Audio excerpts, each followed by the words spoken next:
ఓం శ్రీ మహాగణాధిపతయే నమః. శ్రీ గురుభ్యో నమః. హరి ఓం. ఓం ఆదిత్యాయ విద్మహే సహస్రకిరణాయ ధీమహి తన్నః సూర్యః ప్రచోదయాత్. ఓం శ్రీ గణేశాయ నమః. నమః సవిత్రే జగదేకచక్షుషే జగత్ప్రసూతిస్థితినాశహేతవే త్రయీమయాయ త్రిగుణాత్మధారిణే విరించి నారాయణ శంకరాత్మనే. ఓం భాస్కరాయ విద్మహే మహద్యుతికరాయ ధీమహి తన్నో ఆదిత్య ప్రచోదయాత్. ఇప్పుడు ఈ 9వ శ్లోకంలో 2వ వరుస ఒకసారి మనం చూద్దాం. దీనిలో మంచి నామాలు ఉన్నాయి.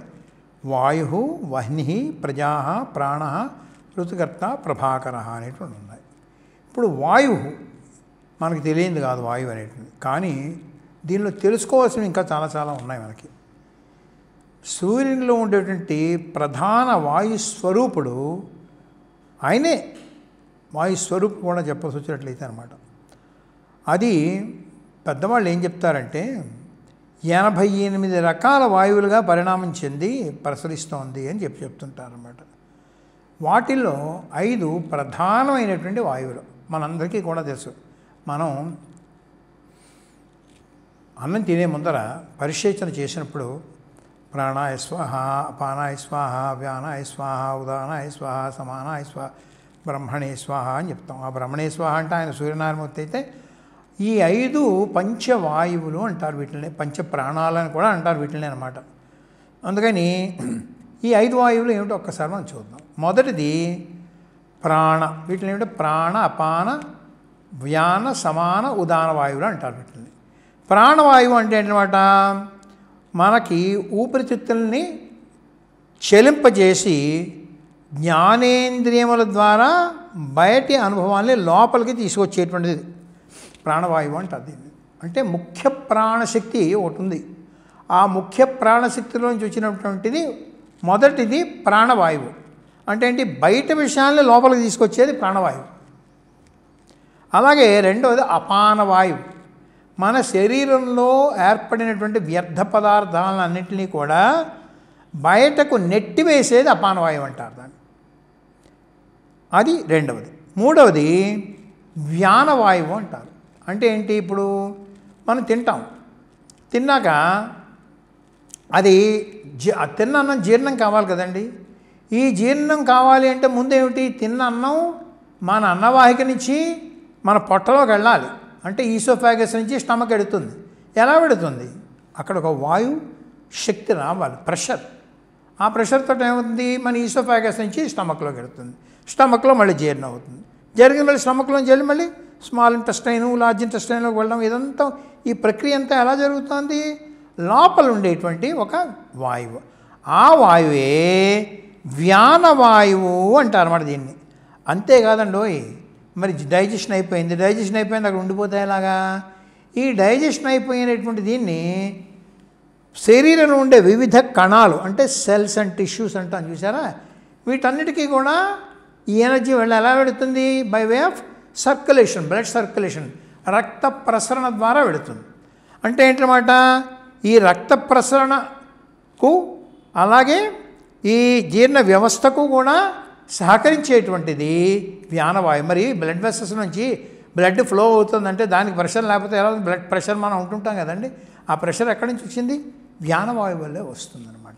అందుకని ప్రాణ, అపాన, వ్యాన, ఉదాన వాయువు అండి. ఇది ఒకటి చాలా ముఖ్యమైన వాయువు.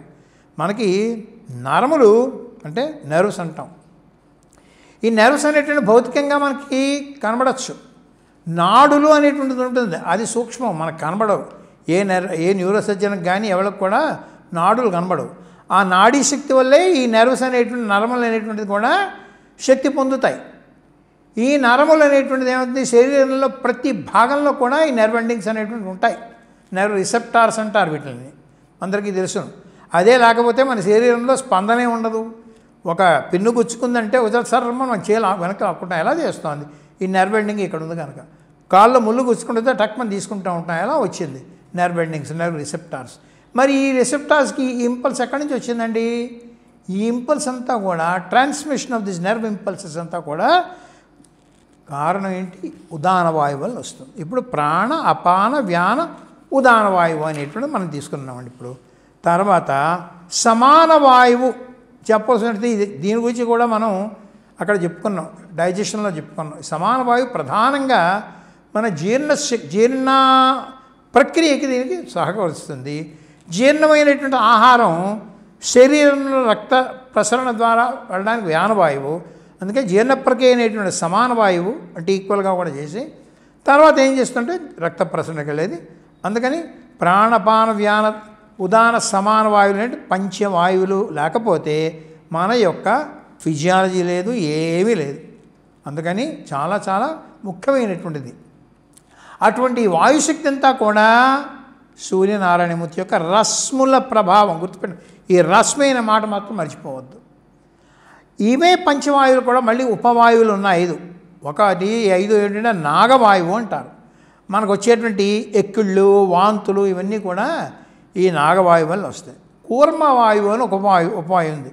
ఇది కన్ను బొమ్మల యొక్క కదలికల్ని నియంత్రిస్తూ ఉంటుంది ఆ కూర్మవాయువు.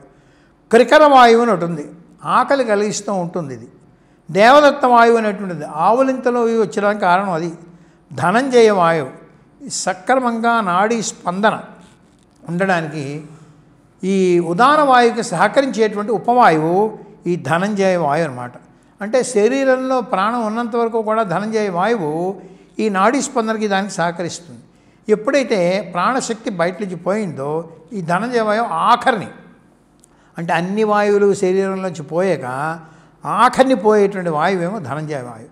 ధనంజయ వాయువు కానీ శరీరంలోంచి బయటకు పోయినట్లయితే ఇంకా మనిషిలో ప్రాణం లేదు అనేటువంటిది నిర్ధారణ చేయవచ్చు అన్నమాట. అది ధనంజయ వాయువు. ఈ 5 కూడా ఉపవాయువులు ఉంటారన్నమాట. తర్వాత ఈ వాయువు అయిపోయాక వహ్ని, వహతి, నియతి అంటే వహించి నియమించి వాడైనటువంటి వాడు అగ్ని. ఆ అగ్ని ఏమోను దేవతలందరికీ కూడా హవిస్సుల రూపంలో తీసుకెళ్తూ ఉంటాడు. అగ్నిలో హవిస్సులు వేస్తారు కదండి, ఇంద్రాయ స్వాహ, వరుణాయ స్వాహ అంటూ. అంటే ఆ ఇంద్రుడికి ఆయన తీసుకెళ్తాడు, వరుణుడికి ఆయన తీసుకెళ్తాడు హవిస్సుల ద్వారా. అందుకని వహ్ని అంటే అనమాట వహించి తాను ఎక్కడికి ఏది చేర్చాలో అక్కడికి చేస్తాడు. అగ్నిముఖావై దేవాహ. ఈ అగ్నులు ప్రధానంగా 3 రకాలు ఉన్నాయండి. మనకి ఇది కూడా 2 విధాలుగా చెప్పుకోవచ్చు. ఒకటి ఏమిటంటే ఆహవనీయాగ్ని, అలాగే గార్హస్పత్యాగ్ని, దక్షిణాగ్ని అని 3 ఉంటాయి. ఆహవనీయాగ్ని అంటే మన శరీరంలో హవనం, మొట్టమొదట అన్నం మన నోట్లో వేసుకుంటూ ఉంటాం కదండి. ఈ నోరే పెద్ద మొట్టమొదట అగ్నికుండం ఒకటి. ఈ కుండానికి ఓపెనింగ్ ఇదే. ఇక్కడ అన్నం మనం వేసుకుంటుంటే ఇది హవనం అవుతూ ఉంటుంది. ఈ లోపలికి ఎడుతుంది, వెళ్ళి కొంత డైజెస్ట్ అయ్యి మన జఠరాగ్ని దగ్గర మళ్ళీ డైజెస్ట్ అవుతుంది. అది మన శరీరంలో ఉండే గృహం కనుక దాన్ని గార్హస్పత్యాగ్ని అంటారు దాన్ని.